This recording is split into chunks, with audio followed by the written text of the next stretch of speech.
Presenta Salud y Flora, compartiendo nuestro mate con Salud y Flora, el mate por naturaleza.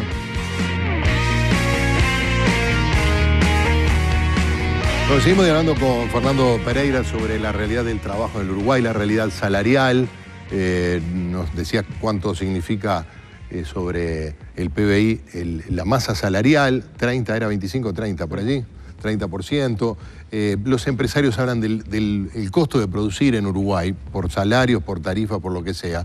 Y esto hay maneras objetivas de medirlo, no depende de la percepción de los trabajadores o de los empresarios, es el mercado internacional. Es decir, si producir el Uruguay es más caro de lo que los competidores de Uruguay pueden producir, tenemos un problema todos, los empresarios, mucho más los trabajadores, porque esto significa que se nos cierran mercados, que se produce menos, en fin, una serie de cosas que tú obviamente conoces también como todos los demás.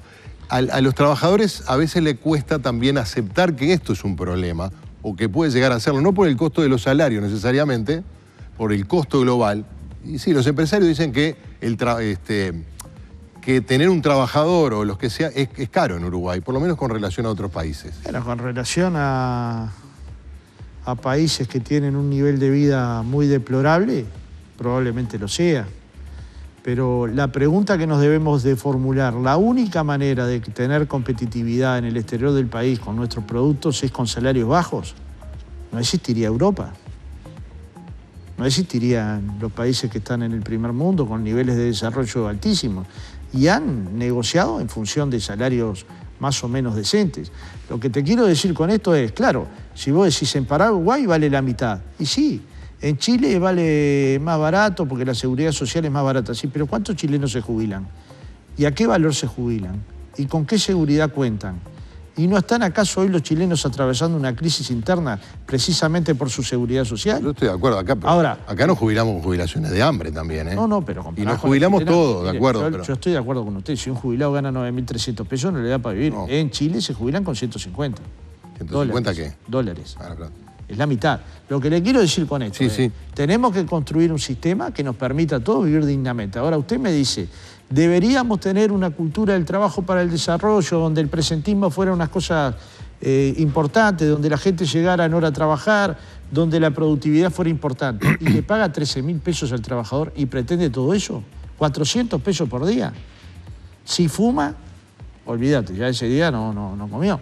Es decir, tiene que haber una relación entre el valor del trabajo, que es un valor tarifado, y el valor de la mercadería. Nosotros cuando pensamos en los productos, trajimos una nómina, usted cuando me invitó, yo vine, le traje nóminas de productos que habían aumentado el 30% cuando la inflación estaba 9, 10%. Es decir, ahí sí que se puede hablar de tarifazo, especulación. Pero como es del sector privado no pasa nada, porque nadie le pone el ojo, no sé, porque pondrán alguna publicidad, yo qué sé, por lo que fuere. Pero no hay una rigurosidad en esos precios que después finalmente fijan el índice está bien, salario. Lo que pasa es que pero esos precios vos podés elegir, compro acá, compro allá, no compro. Pero en caso de las tarifas públicas no hay manera. Pero son casi monopólicos. El productor de papa en Uruguay, ¿cuántos cree que hay? Y productores, si le empiezo a nombrar los productos, usted se va a quedar... se va a dar cuenta que lo que yo le digo es que si no son monopólicos, son casi monopólicos. Entonces, tenemos un problema con los precios en el Uruguay y es un tema a discutir, ¿verdad? Sí. Tenemos un problema con los salarios. Hay 400.000 trabajadores que tienen esos salarios que son deprimidos. ¿Puede vivir alguien con ese ingreso salarial? Pero si usted no puede vivir con ese ingreso salarial, ¿por qué piensa que el otro lo va a hacer? No, eso está claro. O compone una familia rural muy compleja. Usted no la compone así, tiene varios hijos. No es que usted tiene todo y sus hijos no tienen nada. No, claro. Ahora, si usted tiene todo, la tierra se le multiplicó por 5 veces, la rentabilidad es alta y le paga el peón 13.000 pesos, ¿todos se sienten de la misma forma parte de esa familia? ¿O es parte de una costumbre? Porque, digamos, nosotros somos conscientes que los sindicatos rurales hay que fortalecerlos, pero también somos conscientes que no hay que dejarlos solos, que si en alguna circunstancia se precisa, va a surgir solidaridad de otros sindicatos, ¿no? No piensen los empresarios rurales que va a ser empujando sindicatos que todavía no tienen la fortaleza suficiente. Va a ser enfrentando entonces a otras políticas que las pensaremos en su momento. Fernando, hay una o distancia... que las difundiremos en su momento. Ya la pensaron. Sí, claro. Hay una distancia entre la reacción de un par de gremios de empresas públicas como AUTE y FOSE, los trabajadores de UTE, los trabajadores de OCE, con respecto al aumento de tarifas previsto para el próximo 1 de enero, a partir del próximo 1 de enero, y la reacción del PIT-CNT. O sea, las cosas que están diciendo los gremios, supongo que lo plantearán en la mesa coordinadora del PIT-CNT de entes, son cosas muy duras. Están hablando de privatizaciones, están hablando de tarifas que suben por encima de los precios, entre otras cosas, bueno, de financiamiento, de empresas mal manejadas. ¿Cómo se articula eso con la decisión central del PIT-CNT con respecto al aumento de tarifas, ¿no? Bueno, llamarle tarifazo para mí es un exceso o una utilización o una mala utilización de una palabra. Un tarifazo en el mundo se conoce como una tarifa que aumenta muy por encima de lo que aumentó el IPC. Por ejemplo, Argentina. Si queremos conocer un tarifazo, vamos, cruzamos la vecina orilla y vemos la política de Macri. No, la política de Macri viene a tratar de corregir la demagogia, el despilfarro de una década y pico. Vaya a explicarle a los argentinos eso. Es que se lo debieron haber explicado los demagogos. Usted no se lo va a poder explicar. Y yo no voy a ir, o sea, que para mí es más fácil. Acá no hubo gobiernos demagógicos como en Argentina. Acá hubo gobiernos responsables en el manejo de las tarifas públicas. Se le podrá hacer críticas, pero nada comparable. Yo conocí pocos gobiernos que ajustaran. Usted está en el periodismo desde que yo estoy en la militancia sindical. ¿Usted conoció muchos periodos donde el aumento de tarifa fuera por debajo de la inflación? No, pero ahora no. Esto dice acá del Uruguay. No, yo le digo del 85 al 2005. ¿Usted conoció? No. Yo tampoco. Yo no hablé de tarifazo.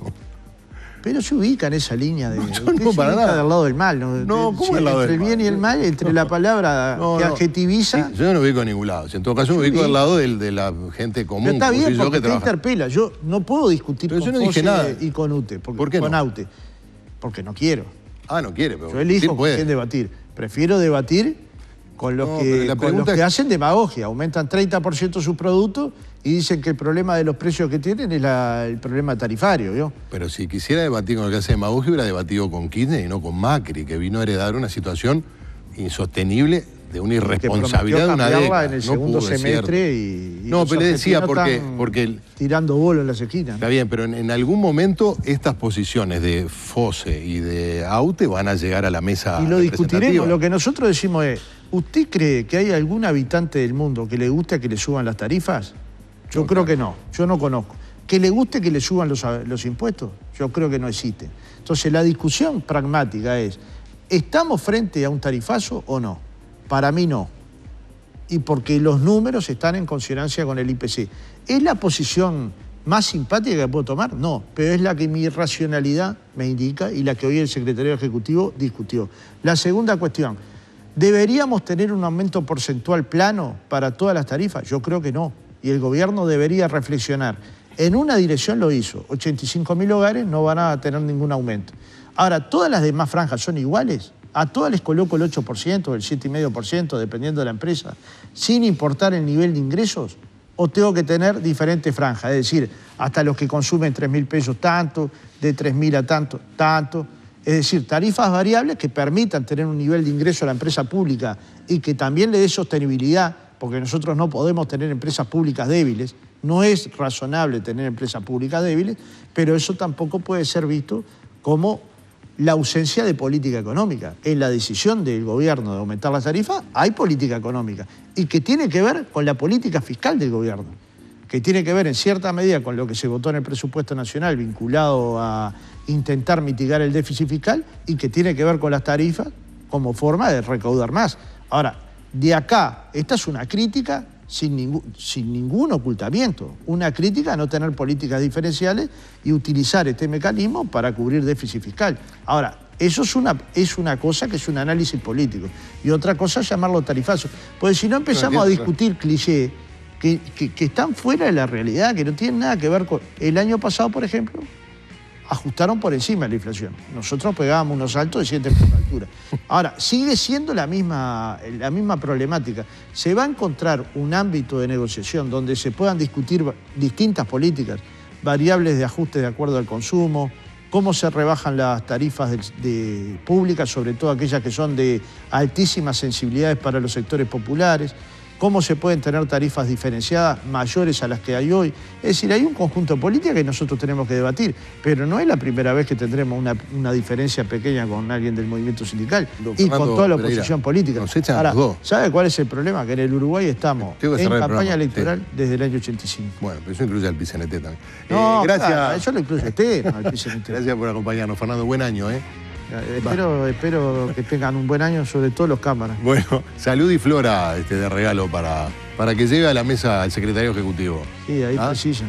Dale, gracias a ustedes por estar allí. Nos reencontramos mañana, nuevamente, para compartir la tarde en casa. Chao. Presentó Salud y Flora, la compuesta de los uruguayos. Salud y Flora, el mate por naturaleza.